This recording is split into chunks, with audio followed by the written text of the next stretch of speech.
Good morning, everybody, and welcome to our Wednesday morning seminar.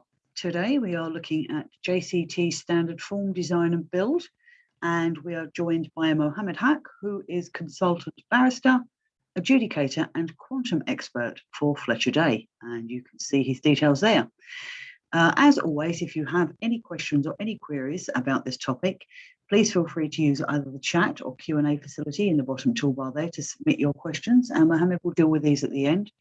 Alternatively, if there is something you'd like to ask him, but you don't wish to do so in an open forum, please feel free to email him directly, as you will see there. It's mohammed.haque@fletcherday.co.uk, and he will happily answer these queries for you. Okay, Mohammed, without any further ado, I will hand over to you. Thanks, Shirley, and morning to everyone who's joining us for this morning webinar. And Judy already said you're going to talk about the design and build contracts of JCT. And obviously I will not be able to touch everything within this short period of time, but I will be focusing on the main issues or the main themes. And if you want anything detailed, of course, you can always send me an email for any particular area, for example, delay, time, and anything. Okay, design. JCT, as you possibly know, if you don't, just let's repeat, is issued by the Royal Institute of British Architects, and JCT stands for Joint Contract Tribunals. It's a creation of RIBA, and it's been one of the oldest model forms in England in construction contracts. However, the traditional mode has been that the employer or the client who conceives the or owns the scheme would appoint a team of designers, architects, if it's a building, architects, of course, and if not, other types of designers. So there will be a whole team of professionals who will design it up to the detailed level of different stages of RIBA. At some point, when it reaches the tendering stage, the scheme will be tendered, and then the design team appointed by the employer will continue to do the detailed designing, and the contractor will be only responsible to build it as it is designed by the employer's team. However, that's traditional. And of course, there are varieties of with quantities, without quantities, this, that, the other. But then this one is rather new. It started in 1990s, but it has become very popular ever since it has been introduced in the UK. Here, the contractor designs and then build. So the employer is kind of only provide a brief that what he wants, and the contractor is going to build it. So it's a shift of responsibility as far as the design is concerned. So that's why it's like a standalone into the suite. And latest, of course, is the 2016 version, but we have the 2011.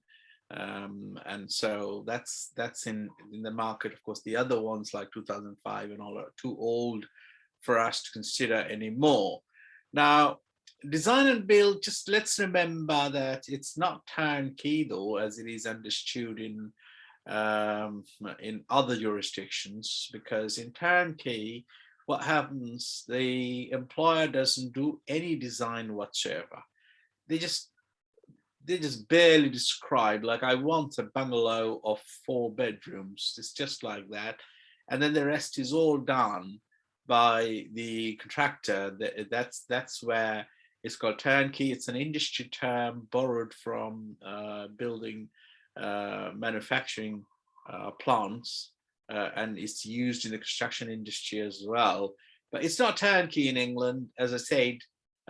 It's design and build, meaning that normally, although we'll see that this is nowadays bypassed and through different routes, but normally what happens, the employer's team, the professional team of the employer, they do the preliminary design. So what happens, the employer gives the idea to the design professionals, of course, including the architect, and the architect develops the idea into a brief and then stages of 0A, B.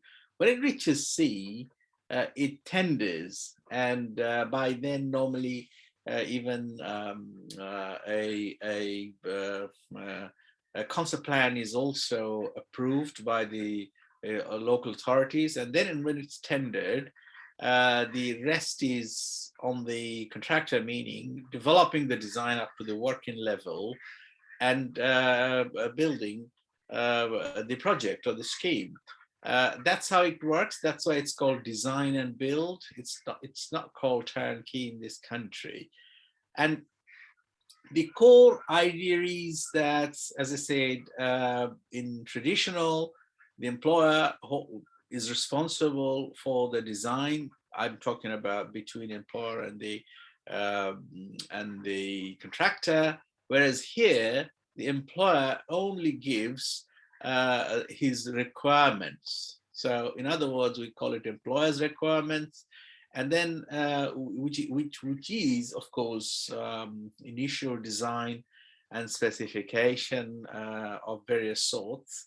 And then the contractor looking at it gives a proposal that how he is going to tackle, how he's going to design, how he's going to develop the design and build. That's called contractor's proposal. And then the employer, the client, the employer, they look at the proposal. If they find it acceptable, they accept it. So the contractor's proposal actually is the offer, and then the employer will accept it, and thereby making it a contract. So that's how it happens. However, sometimes the employer's requirements are quite detailed, or even if not detailed, the contractor's proposal is not very detailed. It's short. Even a one-liner, like contractor proposes to build the scheme as per the employer's requirement. So just to avoid any divergency or any future dispute as whose one prevailed, but it could very well be that the contractor would make a detailed proposal for every section, how, when, what to do, and what specifications are used, and all sorts of different things, been detailed there. And if that's the case, the employer should be careful in that case to look at if there are any divergences or differences from their requirements, because in the recital, the unamended form in the recital, it says that the employer has been through the proposal, meaning contractor's proposal, and found that it's in order. That means if there is a difference between the employer's requirements and the contractor's detailed proposal, then contractor's proposal will prevail. And then if the employer wants to go back to the employer's requirement in this particular situation, that will be a change or a variation for which the contractor will be entitled to extra money if that's what was required. So to avoid, it's in the footnote of the recitals. If you have the model, you will see that in the footnote of the recitals, it's been reminded that it's advisable for the employer to go through and check if there is any divergence, and if there is any, that should be removed to avoid any future complications. So that's that. And normally when the forms come in, we know that the employer becomes always under JCT Mr. Nobody, the the scheme is handed over to the contract administrator or the architect. And this contract, the employer is the main person, and the person who takes the role of managing the contract is actually employer's agent. It's not the contract administrator or the architect. It's because the role of the architect to design or the professional role of the contract administrator is no more actually required, because it's been designed by the contractor. Contractor bears the responsibility to complete the design and finish building as per the contract documents. I will go to the next slide, what contract documents are. But of course, design liability actually accordingly shifts to the contractor from, or its professional team from the employer. Now, how is the model form organized? I'm sorry, it's the wrong order. It should be the recitals and then the articles, the particulars and the conditions, and then the schedules, of course. So the model form is just, will look to anyone as just similar to any other JCT. If you're familiar with JCT suits, it starts with the recitals, and then there will be articles, then there will be particulars to the contract, and then the conditions to the contract, and then of course schedules, and the ever important thing called amendments, because sometimes people go to a model form or take the help of a model form and then completely change it by amending it right from the beginning till the end, which is not my preference, but that's what the reality. But yes, if you look at the book, it's the recitals, the articles, the particulars, the conditions, the schedules, and then of course other documents. Of course, the contract will make reference to the employer's requirements, which is obviously a part of the contract document, and frequently there is a contract sum analysis presented by the contractor, which is a requirement and a part of the contractor's proposal. So these are more or less the things you look at if you are looking at the contract. The model form you can buy from JCT, either the online version or the hard copy version, and for a price for each time you are using it for a scheme. None has the copyright, so you just cannot buy one and keep on using it for every later project. Now, the documents and the options, a brief discussion about this again. The contract documents, all the definitions are in the conditions to the contract in clause 1.1, and it defines contract documents, which includes the agreement. That means the recitals, the articles, and the particulars. Then it includes the conditions. Then it includes the employer's requirements. It includes the contractor's proposal. It includes the contract sum analysis, and of course the two different types of pricing option, and the document in which you find the prices. There are two. One is option A and the other is option B. If you are pricing the option B, you're pricing the specification, meaning that if you fail to pick up something which is within the employer's requirements explicitly or impliedly, then the mistake is on the shoulder of the contractor. It's a lump sum contract. It's not remeasurable. It's a lump sum contract for fixed sum. Of course, this might include the provisional sums where you will be deducting, once agreed that it would be within the contract or instructed that by the employer's agent that it will be forming part of the contract. You will be adding, deleting the existing figure, and then add the value of the provisional sums you need to build, and it's just as a variation, and you need to agree with the employer, the value. The parties to the agreement must agree the value of that variation. If it's a pricing document, then it's more or less the same, but the difference is if the pricing document is developed by the employer, and if the pricing document misses something, then unless the model form is amended, if the pricing document drops one of the items of construction, then the risk is with the employer.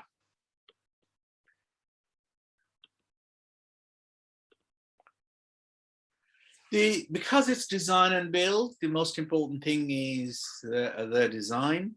The contractor can be appointed, as I've just discussed. That's the kind of format the model contemplates, that the contractor, the employer will develop or create the initial designs through its team up to a level or up to the tender stage level, and then tender the scheme. By then, normally you get a concept planning approved by the planning authorities as well.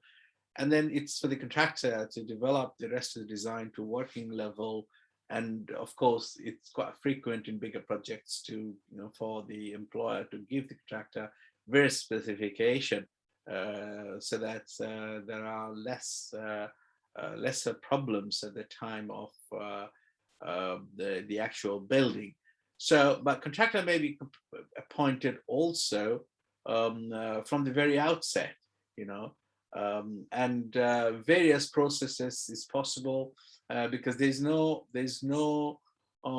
problem in bringing in the contractor at the very early stage with a different contract in which its duty would be to assist the employer to develop the design. So the employer it's not at all involved directly into the design process. Rather, it kind of enters into contract one with the contractor.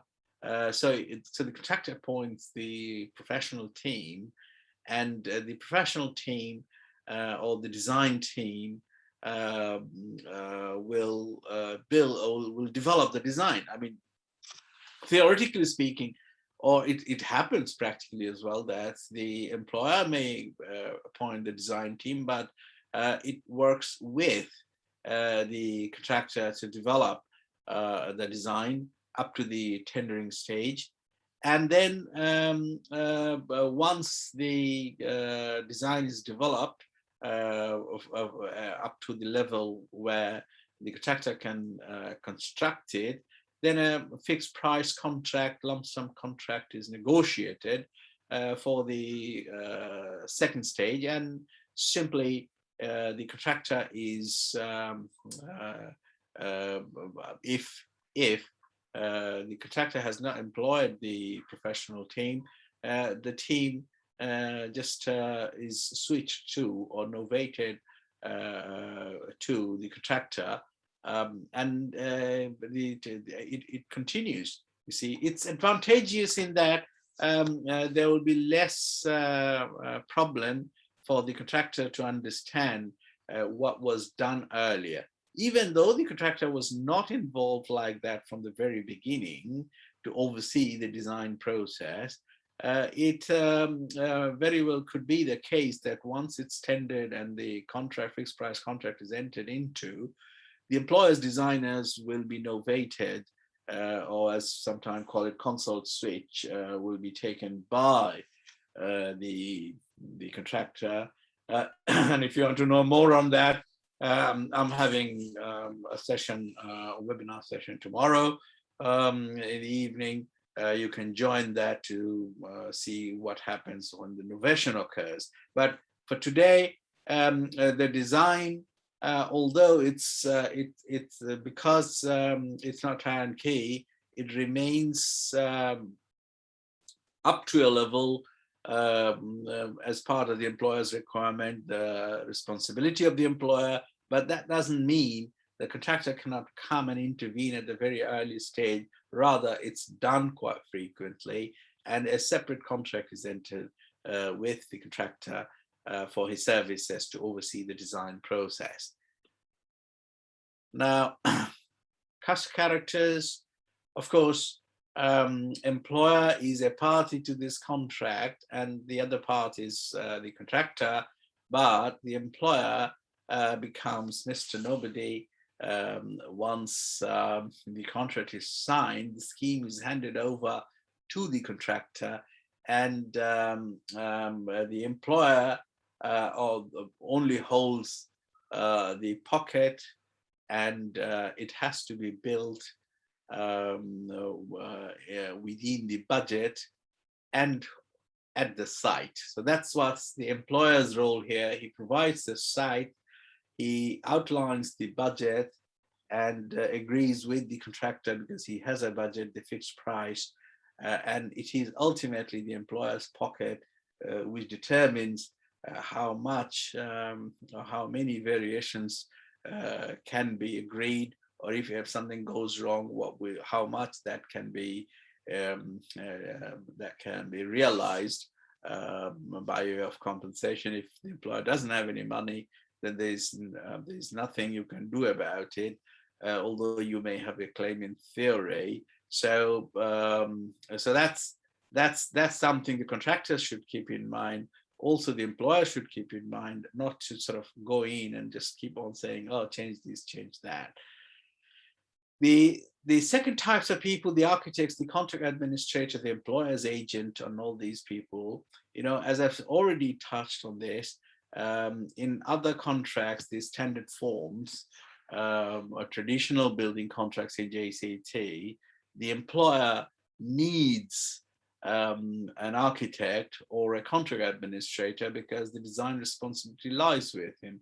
But here, he only leaves an agent to oversee the works of the contractor, and the architects or similar people are employed by the contractor. So because the design responsibility is on their shoulder. And the contractor's personnel, of course, the contractor needs a very good project manager, site manager, architects, and of course, QSs as well. So that's what the contractor's side. So if, and I should have said the health and safety people, that comes overriding, and building regs and that sort of things come overriding. That should be there anyway, although they are not kind of strictly part of the contract, but that's the responsibility of the contractor when doing the construction to maintain the site as per the health and safety regulations. So that's something keep in your mind that you have to manage too. I mean, when I say you, it's the contractor. Now, I've already stated time and again that it's not that the contractor designs everything. He only completes the design, developing it from the stage where employer has left it one way or the other, but it has a responsibility for submission for approval. And I found this is where one of the biggest problem lies, because theoretically the employers should know their requirement, and as long as the design for the section or the item complies the requirement, the employer has little option to say no. However, in reality, the employers frequently disapprove, and purely from a commercial perspective, the contractors also accommodate, and sometimes they believe that, okay, if I keep on accommodating, I have some chances to add some changes and earn some extra money. I mean, my personal preference is not to do that. So either to get a detailed employer's requirement at the very beginning and a detailed proposal at the very beginning, so that there is less chance of a dispute at the time really the item of construction falls due. Alternatively, the employers should also know what to actually say and what their requirements include. That is another thing.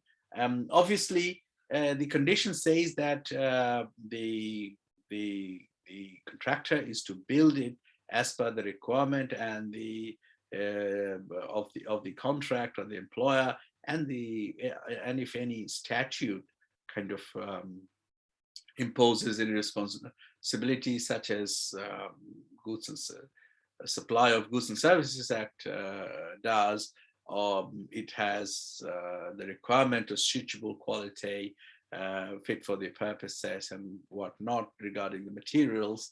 So, and the workmanship as well. So these are implied, and contractors are advised to make detailed provisions within their proposals and the design to show that why that complies the employer's requirements and the statutory requirements. So that's something. This is the area where the dispute starts. Now, regarding the design, there is one good thing though, that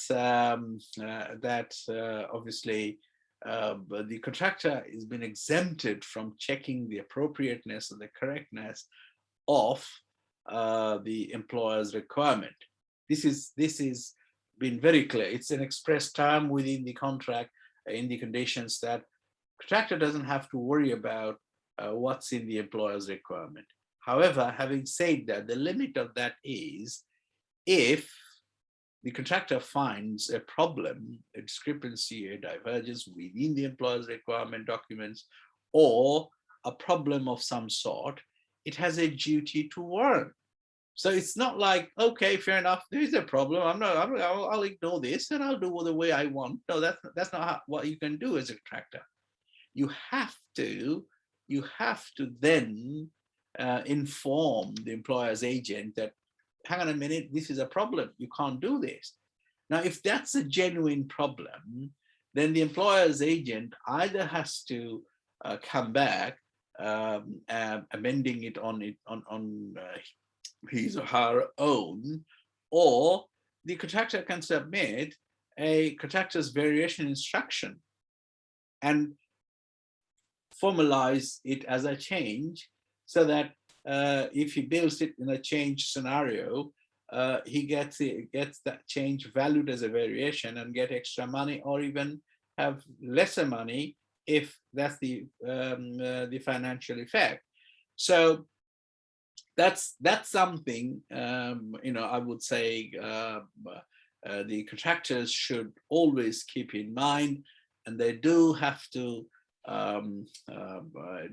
do the exercise the first time, that if there is a problem anywhere within the employer's requirement and what they understand of it, what their understanding of it is, they should at the earliest inform the employer's agent. Now, design responsibility standard, of course, it is just as any other, which is the professional standard. So if the employer would have done it with an architect, the architect had a level of responsibility, and the contractor will be of the same level. So that is, he cannot be negligent in doing the design. In other words, he cannot design it or develop the design and complete it in a manner which a reasonably competent architect of similar type would have done, or would have avoided, or would not have done. So it's the Bolam test, or whatever way you call it, the core negligence principle. It's not a strict liability that you have taken the responsibility, so you are responsible if anything goes wrong. Doesn't matter why it has gone wrong, doesn't matter, you tried to your level best. It's not like that. No one can make it like that under the unamended form. Of course, Many a times people change it, that's a different thing. But the model form does not require the contractor to be any more responsible. And what they do, they I mean, rarely they do the design internally. They go to outsiders and they just shift this liability to those outsider professional designers, be it architect or someone else, and just have the benefit of the PI, so that if anything goes wrong, they can shift the liability from themselves to the professionals. Okay. Now, there is this document called Schedule 1. It's optional. You can, in your contract particulars, you can say whether it applies, whether it doesn't apply. My preference is it should apply. And why? Because, and if you do not want this to apply, then draw something similar to it, because it's a handy document, because you are under responsibility to submit the design for the approval of the employer. Of course, you'll be doing it to the employer's agent normally, but the point is, if you do not develop a procedure or a method how you would handle it, you'll be having difficulties to manage the contract. So it's very easy to cross out that no, Schedule 1 doesn't apply, but it's advisable that it should, until and unless you have a document which you believe is a better one than this, and you refer that to in your contract procedure. So how is the standard situation? That is, Schedule 1 says what is the design submission procedure. Contractor submits design documents to employer, meaning the employer's agent. Employer returns design documents to contractor marked A, B, or C within 14 days. So A is being approved, B is with some comments, and C is rejected or asking the contractor to resubmit. Now, again, in practice, I would say hold a design meeting as well, well in advance of the submission, and discuss it with the employer that what do they want. So if you have like an Excel spreadsheet integrating your program of activities for a particular month, and if you have a meeting, design meeting with the employer where you bring in the plan for the next month and the current month also, and then discuss the next month under the agenda, that these are the areas which you are planning to, activities or items you are planning to construct in the coming month, and this is what your idea is about the detailed proposal, and this is what you propose to do. So the employer gets a first-hand knowledge even before you submit, and then if they have some comments, they add there. So you have less chance of having some comments after submission, or it makes everyone's life easier in one way or the other.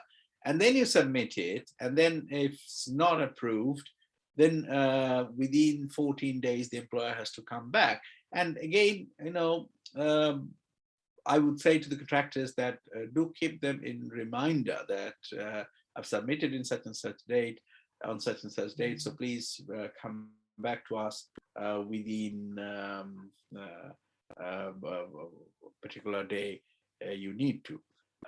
However, if it's rejected and asked for resubmission, or if the contractor disagrees with the employer's comments, if it's returned with comments, the contractor must act promptly. They have to send back or respond within 7 days. Now, changes and the evaluations. So that's the other thing. If there is a change only in the employer's requirement, the contractor is entitled to count it as a change. If not, even though it's not somewhere within the CSA, it's not a change, because the contractor is responsible to develop the design. So if he thought something differently at the time of pricing, that's their headache.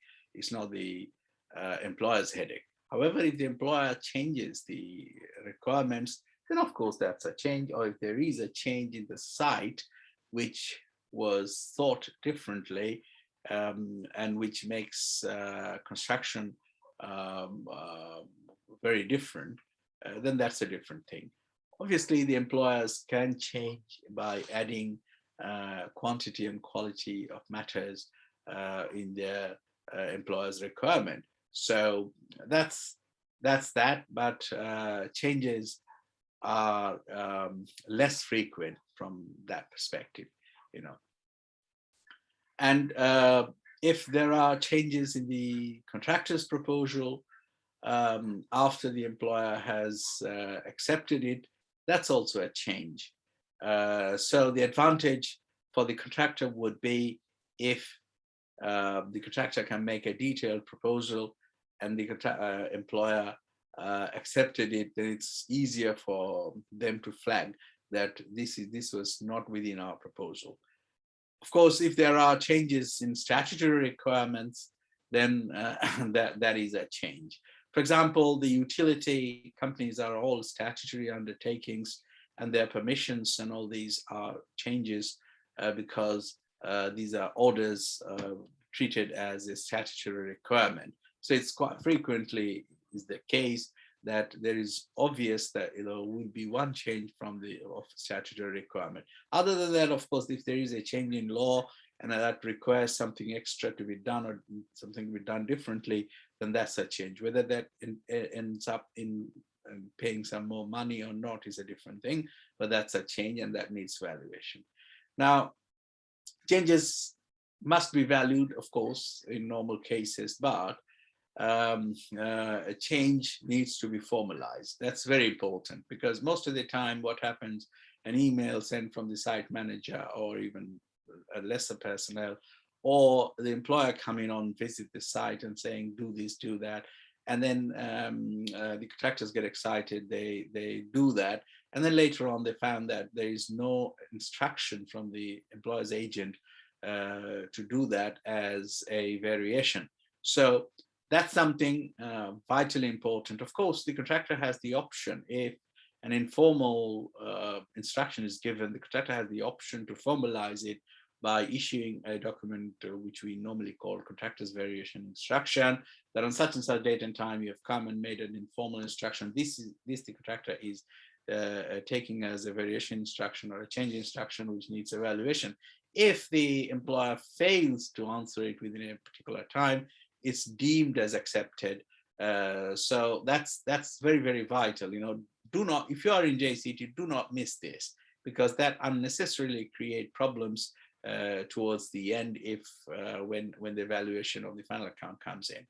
And how to value? Of course, they, like any other JCT, it provides option one is to agree the valuation between the employer and the contractor. Mind you, the employer's agent doesn't have any authority under the model form to agree the valuation. It's been say the employer and the contractor. So it's very, very clear that it's the employer, not the agent, who has the authority to agree. However, if you are in a situation like this, and if you are sending a valuation quotation or anything to the employer's agent, copy it to the employer and mention that you might be negotiating the price or the value of the variation with the employer's agent. And if the employer at least remains silent, that means he's acquiesced to you taking an apparent authority of the agent. So if you bear that in mind, then of course by agreement is the best possible option. And in the other thing important is that if you do not have a a detailed CSA like a bill of quantity, then sometimes there is no reference value within the contract. So you have no other choice but to go to a fair market value.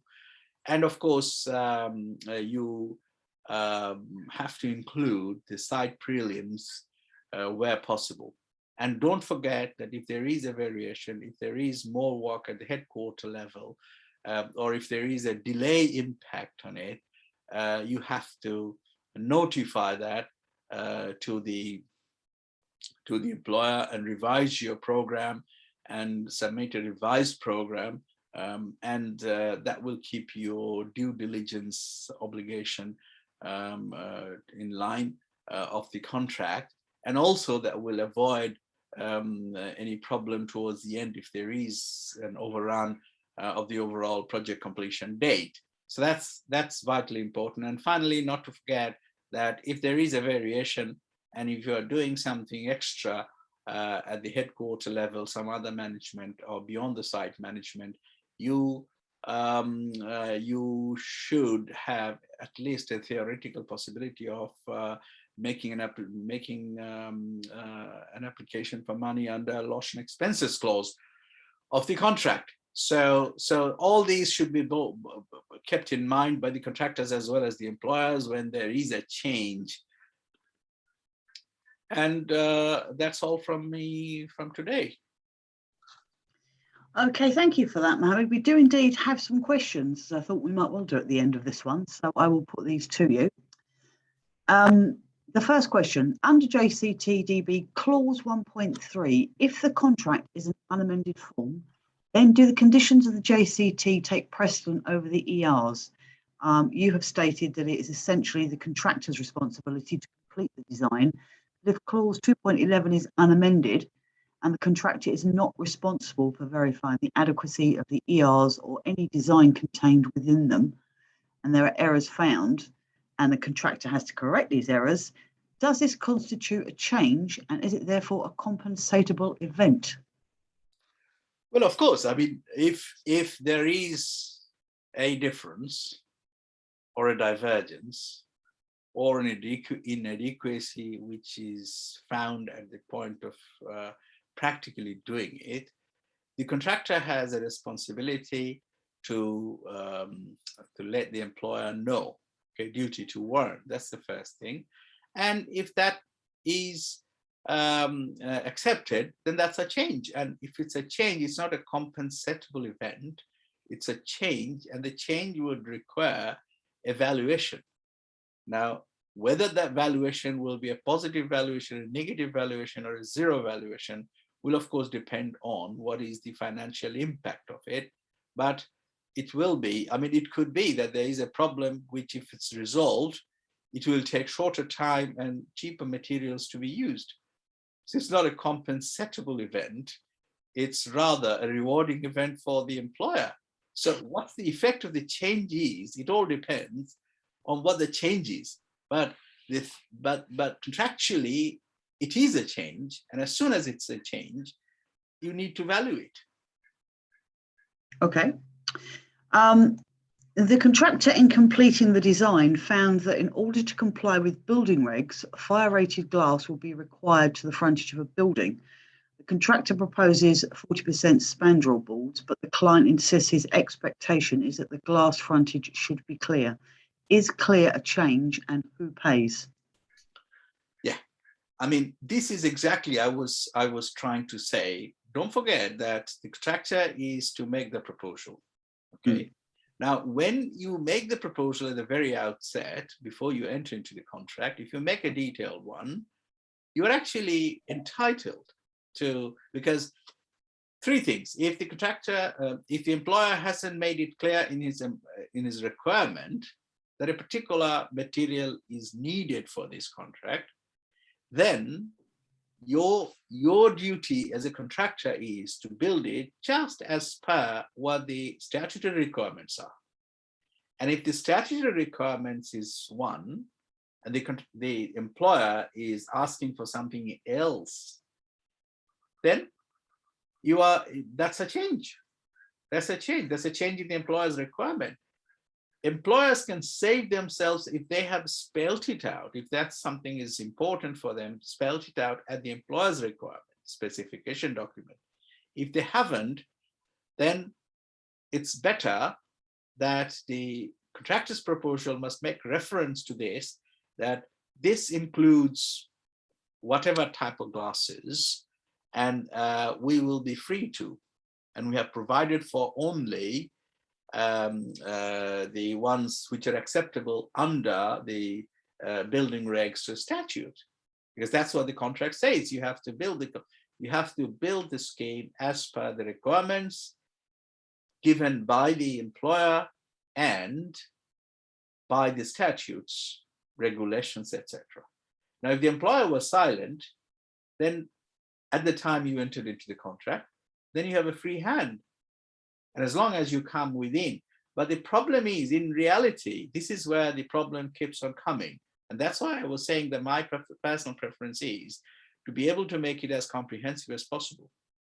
At least a saving sentence that if, in your proposal, that if there is nothing said specifically, the contractor will be deemed to be free to do it if it's acceptable under the statutes. That will save you and make it obviously a change.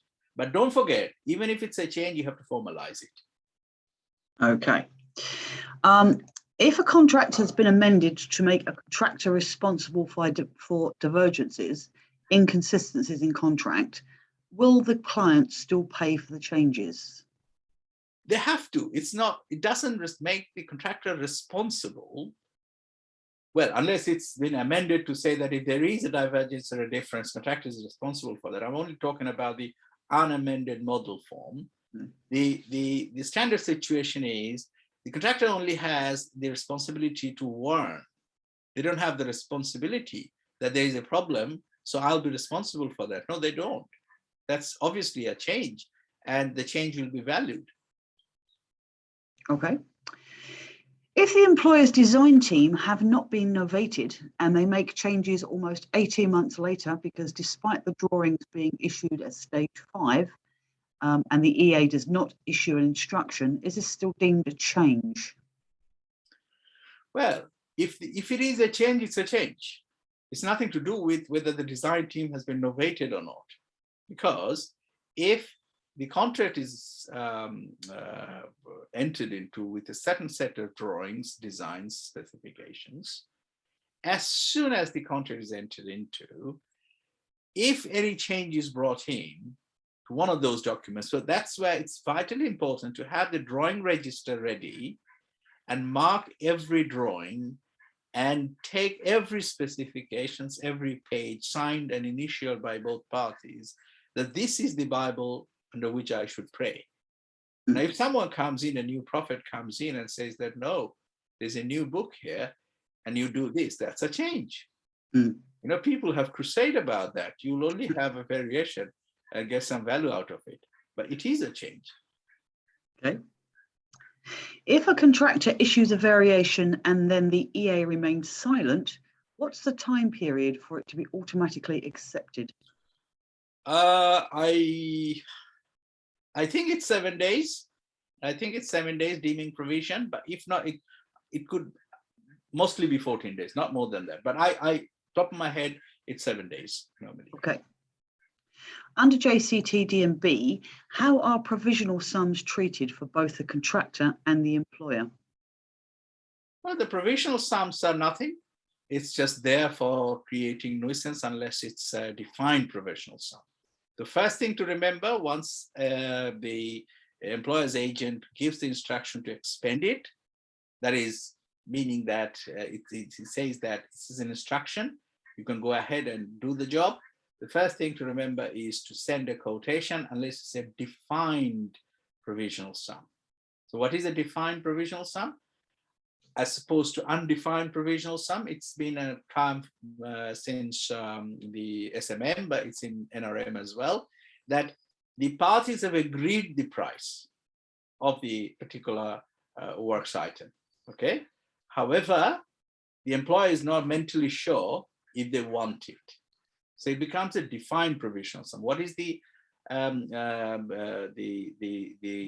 impact of a defined provisional sums. Defined provisional sums would mean that if it's instructed, the contractor cannot seek extra time or other prelim item claim, okay? Because the price is not by then fixed and you cannot ask for an extension of time for that. So if it's a defined provisional sum, you add the prelims properly at the time you're entering into the contract. But if it's an undefined one, then you have to send a full quotation along with keeping the prelims in your mind and an extension of time if there is one required. Okay.